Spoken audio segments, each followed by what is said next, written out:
Shiraz or Shiraz. As in wine, right? Just like the wine. Thank you, Ted. Yeah. Shiraz, just like the wine. And my last name is Kashar. K-A-S-H-A-R. Can you all see this? It's not too small, is it? It's okay. Yeah. It's okay. Kashar. I do a lot of. I do all. Is that part of your group also? No. No. Okay. Okay. So I do a lot of the community outreach for waste management in your areas, and I was explaining to most of them that I do also Tampa, Orlando, Keys, and Collier County as well, including Miami-Dade and Broward and Palm Beach as well. So I'm very happy to have you all here. Remind me again, who was in the presentation that I did at... that was the South Palm Park neighborhood group. Who was in there? Oh, who was in there? Yeah, only three, and most of you have not heard this presentation. So you three are going to have to bear with me. Okay? That's fine. All right. Okay, I can No problem. No problem. It's good. Okay. So very good. So what we're going to do today, you're going to be seeing what happens to the recycling that gets collected in your area, and you're going to see the processing. It's an amazing process, really cool. So you're going to see that. But before we do that, I have a very brief presentation. I'm going to go over garbage first, and then we're going to go into the recycling. Okay, because it's important that you all understand the concept of garbage. Now, I did this exercise with the group when I was over at the restaurant, so I'm going to do it with you all. Hopefully my numbers are correct, but the population of Palm Beach County, does anyone know? 1.5 million. 1.5? I thought it was 1.3, but let's go with 1.5. Okay. If you have 1.5 million people living in Palm Beach County, and they all make 5 pounds of garbage per person per day. Okay, 5 pounds. All right, we're going to do some math.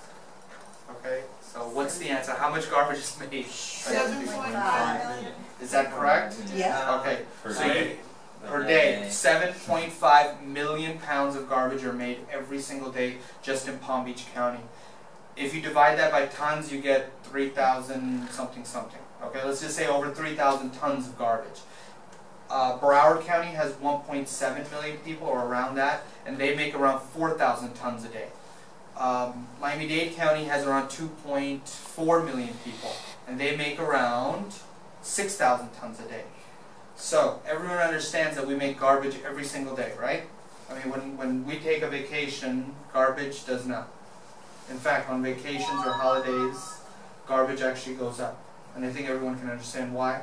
Like during Christmas time especially, when you're buying presents, you know, all the food you eat, all the waste, you know, you throw in the garbage, all the food, if you don't eat it as leftovers, right? Or all the packaging from the gifts you get. Okay, so you all get the idea.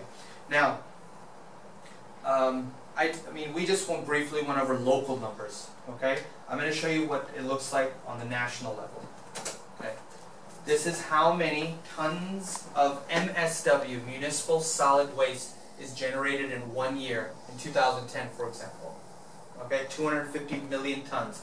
Please keep that number in your head. I'm going to refer back to it. Okay? Remember this number, 250 million tons of MSW, municipal solid waste. Recycling is included. We'll talk about recycling in just a bit. Okay? Now, EPA, Environmental Protection Agency, has been collecting this data since 1960. Okay? Can you all see in 1960 that we're going to focus on the top triangle line? Okay? Let me show you this. In 1960, 88 million tons of MSW was generated. Do you all get that? Do you all see that? Okay. Now let's fast forward. You see 1980. You see this big jump of garbage? Everyone see that? Okay. I think everyone should know this answer. Who was elected president in 1980? Reagan. Reason why I bring Reagan into this, when you have a president that's elected and a strong economy follows, or that president brings a strong economy in, do you remember Reaganomics? Trickle-down economy, laissez-faire, and all that? Anyone a big Milton Friedman fan in here? No? Yes? No. Do you all know who that is? Yes. Okay. All right. Any economic majors in here? Briefly. Briefly? Okay. All right. Me too. So anyway, when you have a strong economy, people spend more money. And just like I told you that when we take a vacation, garbage is not. When we spend more money, garbage goes up. Okay? Like, you know, people buy more things in a good economy. They part with their money, right? So when the economy is good, garbage goes up. Let's fast forward to 2005, 2010. Do you see the garbage going down? Do you see it dipping down? Okay? So just remember, when the economy is bad, that reflects, the garbage reflects it. Okay? It's reflected in the garbage. So this is just there's a lot of variables that I'm not going over because of time, but just to understand the basic concept is that business is good or economy is good. You know, okay, let's put it this way. Garbage, money, and politics are all connected. Is that easy to understand? Okay? Garbage, money, and politics. All right? Okay, so very good. Now, the bottom line, just to clarify, is the per person per capita. In other words, you remember I told you 5 pounds per person per day? The actual number is 4.43. I just rounded up to 5 for simplicity. Okay? Very good. Now, what is in our garbage? Remember, recycling has not been separated from this. This is everything, total numbers, okay? The number one thing that people discard is paper and paperboard, pretty much paper products. Okay, you can see almost 1/3 of the stuff that we generate, that we throw away, is paper products. Number 2 on the list is food scraps. You have yard trimmings, plastics, metal, rubber, leather, textiles, wood, glass, and the last one on the list, that's 3.4%, that green sliver right here, is other. What can you think of that's in other that's not listed above? There's one specific item I'm looking for that in the footnotes of the EPA report mentioned that a good percentage of that other was electronics. You can't legally throw those away. Good guess, but no. Medical waste? What is it? Medical? You are getting warmer. But no, you're not supposed to throw that away in your household garbage. You're getting warmer. Pharmacy stuff, like pills? Not necessarily, although that's a good answer, but that's not the answer I'm looking for. Okay, so let me talk to you about pharmaceuticals and electronics waste since you brought it up. Understand that pharmaceutical waste, you're technically not supposed to throw it in your garbage or in your toilet. The reason why, for those of you who know that, you know, they take water and, you know, clean it up and then put it back into municipal water, so that kind of affects that.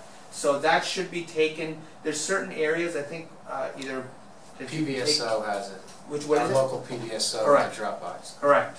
You check with your local pharmacies or whatever. They can take all the used pharmaceuticals. But you should really throw them away. Now, electronics. Your cities, like I think Solid Waste Authority has an electronics program that you can bring it to their location. And what they do is they strip everything out, and all the heavy metals and everything like that, they completely make sure they take out where they dispose any of it or recycle any of it. Okay? I thought they sent most of it to China. In some cases they do. Big companies like Waste Management, for example, they don't, only because if something like that would get out, that you know, these heavy metals are being handled by little kids with no protection, it's not going to, it affects them. Not maybe directly, but more along the line when they have kids, they may have birth defects. But yes, the truth of the matter is, some of this stuff either gets sent to China, India, or even Africa. But there's a lot of laws and a lot of, how do I say it, certifications that guarantee that nothing gets sent to like China. But again, a lot of it does get sent to China, but you are right though. But no, electronics should be taken to your city or county program, okay? Anyone else? You said sewage. Now let me ask you this. What? Bingo. That's what I was looking for. Thank you, he got it. Diapers. It was diapers. Oh, Diapers. Disposable diapers. So yes, the EPA's footnote on the report mentioned that a good percentage of this, 3.4%, was diapers. I just thought that was very interesting. Okay, now, diapers are one of those things that people don't really care to reuse. Yeah. Why don't they just call it diapers instead of other? Because it wasn't a high enough percentage to have its own line. That's why. Okay. So that's why they put it in other. Because 3.4% already is very low. You know. So. And just part of that 3.4. Yes, or part of that portion. Okay, very good. All right. So toilet training is like really good. Cotton diapers are really good. Yes. You mean the reusable cotton diaper? Cotton, yeah, that you We wash. used to wash them. You know, Right, right. wash You know, your diapers. right, right. I remember that. You know, someone told me. You know, with this presentation and what I'm promoting, automatically you know I get a lot of, and I don't mean this in a bad way. I get a lot of hippies that come. All right, I mean that in the most nicest way. All right, a lot of folks that they have the dreaded hair and and they're very organic, if you will. And they're really cool people, And they tell me that they use reusable diapers, and I'm like, how do you clean that? I mean, and they were telling me they have this stuff, right? They have this stuff that hooks onto your toilet that you can clean it right above the toilet with water coming out and everything, which I thought is pretty ingenious that they can do that now. It makes it much more convenient. There was a time babies were born Of before course. disposable Look, I didn't use diapers. disposable diapers. I used, my mom used cloth diapers on me, on my parents, on my sisters. Look, the bottom line is, it comes down to convenience. Right. Okay? Yeah. The average mom now, I don't think the only thing they have to deal with is dealing with their kids. I mean, there's usually 20 other things they have to deal with, right? Okay, so I think the disposable diaper thing is, I mean, honestly, I don't have any kids. If I did, I would use disposable. I'm going to be honest with you. And way over the majority use disposable, I'm Right. sure. Right. But yes, okay. But, okay, this slide right here, now we're getting into the recycling. The only thing I want you to focus on is the bottom line. 250 million tons that I told you to remember, the number of how much MSW is generated annually, total. 85 million tons is diverted. 85 million tons diverted. Okay, that's either for compost or for recycling. Okay?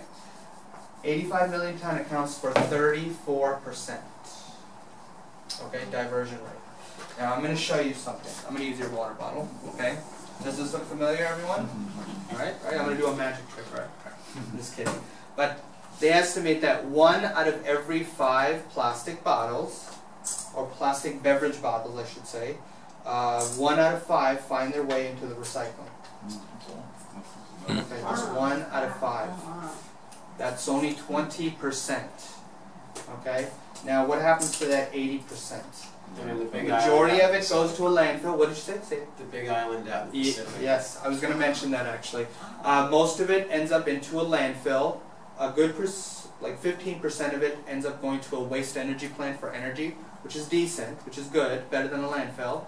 But some of it, yes, ends up getting littered.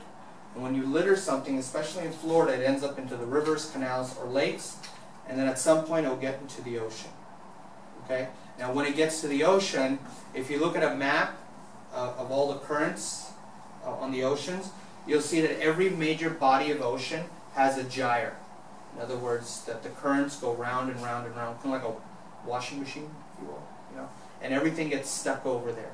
Now the one that you just referred to is the one in the Pacific.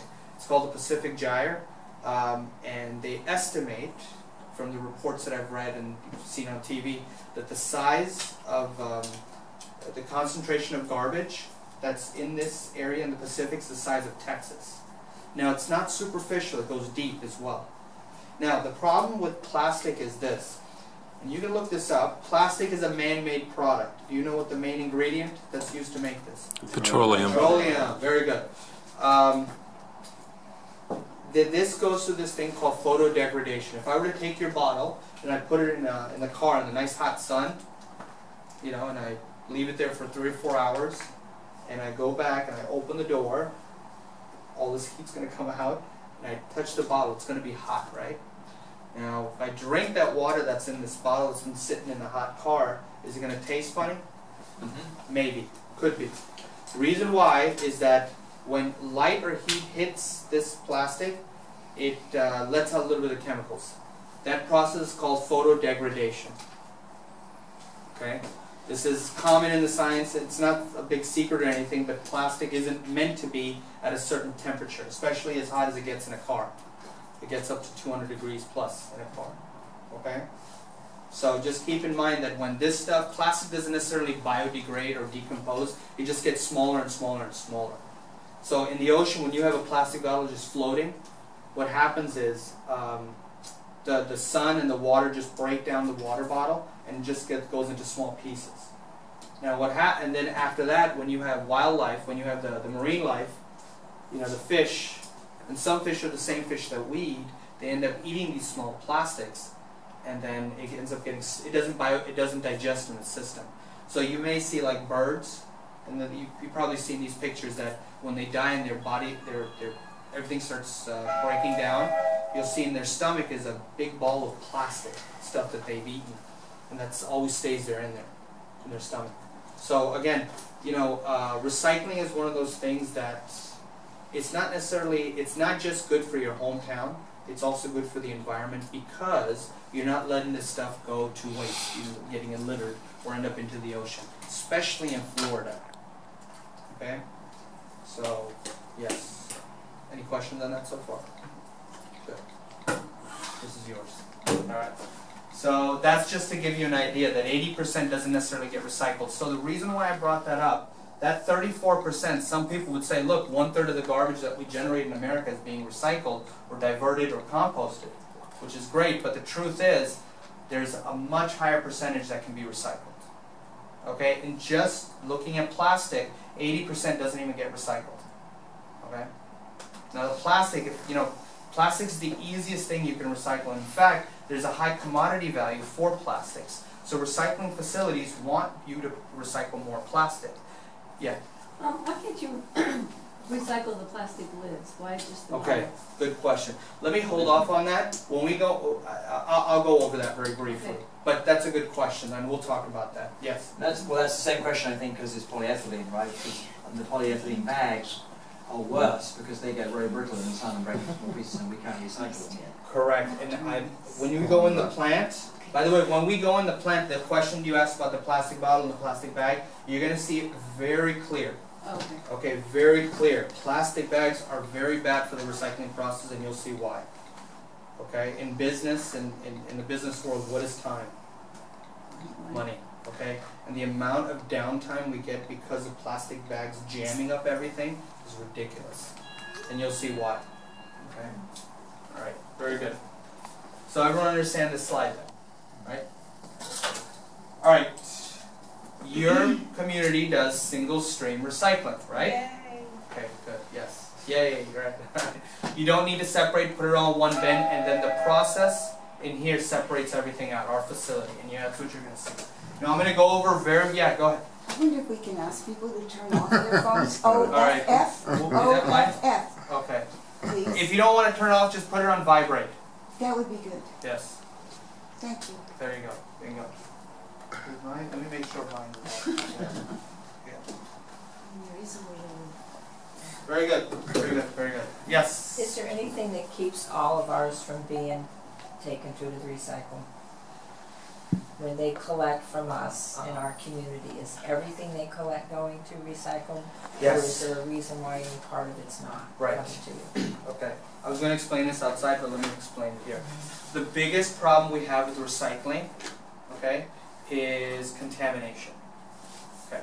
So keep in mind this is a business. All right. All the material that comes to this plant, which I'm going to show you very briefly, is separated and that's sold as a commodity. Okay. So this is one of the largest plants in the United States. In 1 hour alone, we recycle 50 tons of material. Okay, the Reuter recycling facility.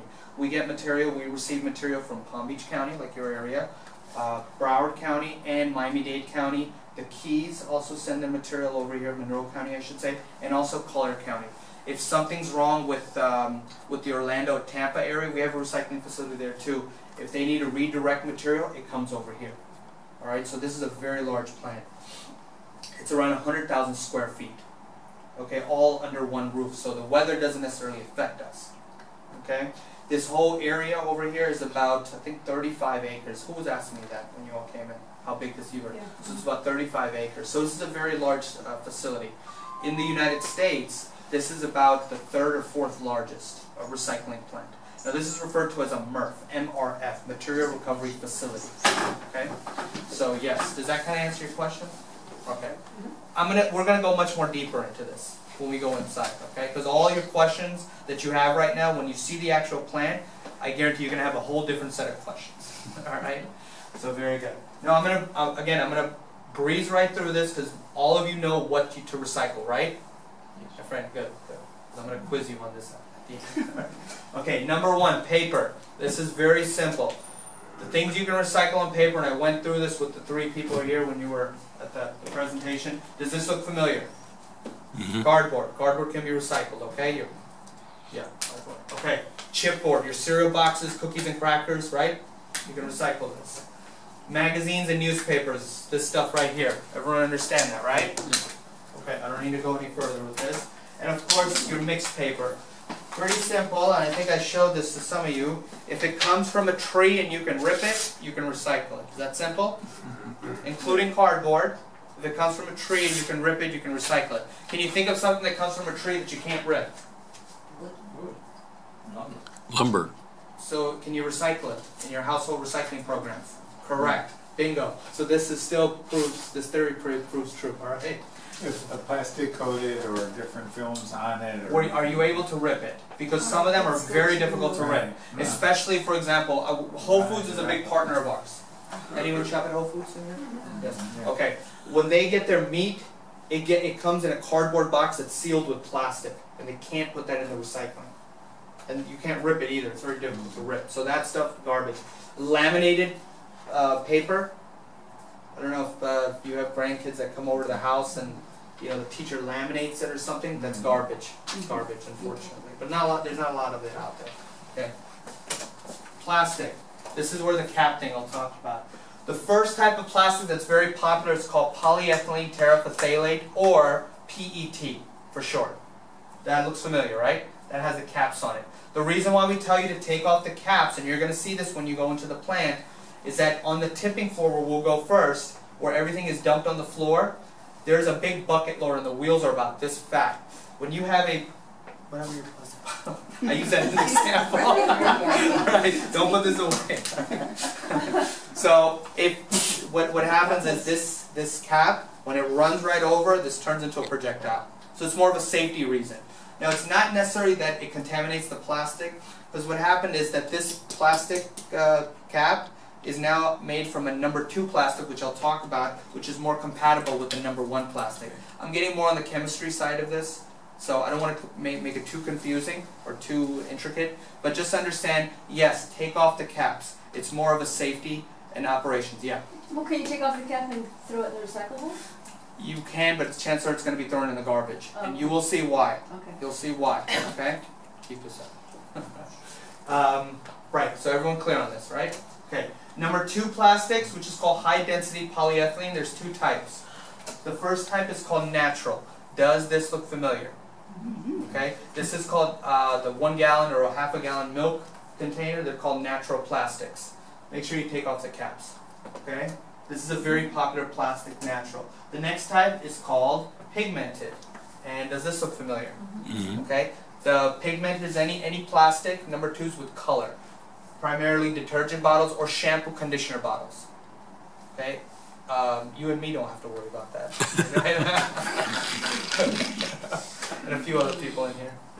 Okay? So yes, but take off the caps as well. Now, a very simple way to know if you can recycle a bottle that's in front of you or a plastic container. If the plastic bottle has a narrow neck, in other words, the neck is smaller than the body, you can recycle it. Is that simple? Yeah. Okay? If the neck is smaller than the body, you can recycle it. Very good. Now I'm going to show you some other plastics. Okay. There's so many other types of plastic. The next type is PVC, polyvinyl chloride. You cannot recycle these. Let me get that clear. You cannot recycle these in your household program, in your household recycling. There's other programs that do recycle this. But the program you have at your house, it does not recycle. You cannot recycle these. PVC is this. Okay. Credit card plastic or ID plastic or whatever. Okay? Polyvinyl chloride. Can't recycle it. I didn't know that. You didn't know that that you couldn't recycle it, or Yeah. that it was made. Either one. It's okay. I'm here to teach everyone. Did you? I thought it was, Maybe you have from the- his you have the presentation copies. before. well, wasn't there an announcement We'll the talk past about year it. that all plastics were now able to be recycled? What say it again? I thought we had an announcement that all Yeah. plastics could now be recycled in our city. You did. Because our city Okay. is different than the county, what we do, I know that. So Let's talk about that It's afterwards, because if that's the case, I know. okay, we'll talk about that afterwards. Okay, but generally, keep in mind that the 90% of the plastic that you're going to use in your homes are the first 3 plastics that I showed you. Okay. Now you mentioned yogurt containers. Yes. Okay. Here's the deal with yogurt containers.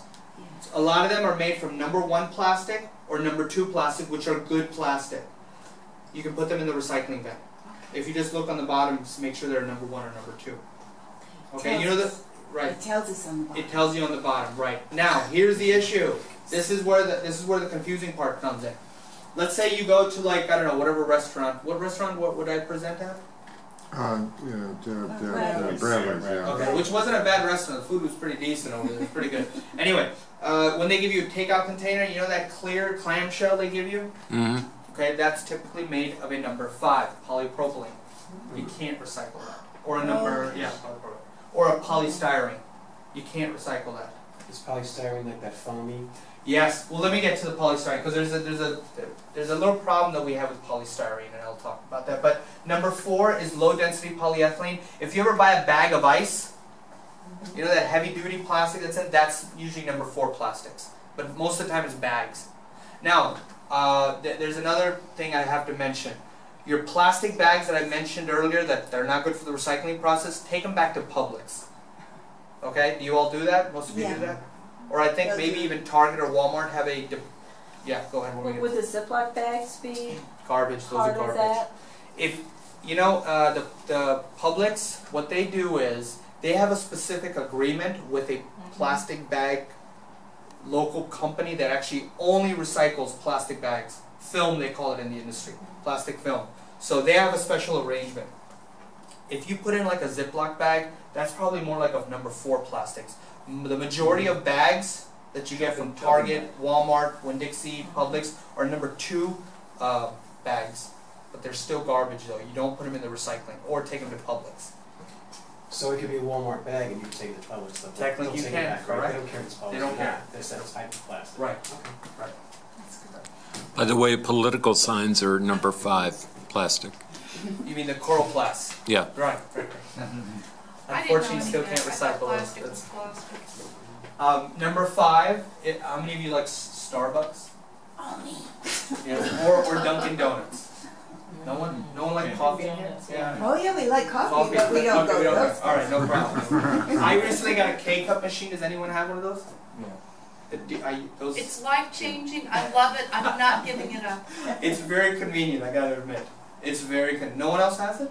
What is it A called? K-cup machine. Keurig. Keurig, yeah. Okay, cups. No, I use the little containers, but I have my little Are they one cup poly? that is about 20 years old.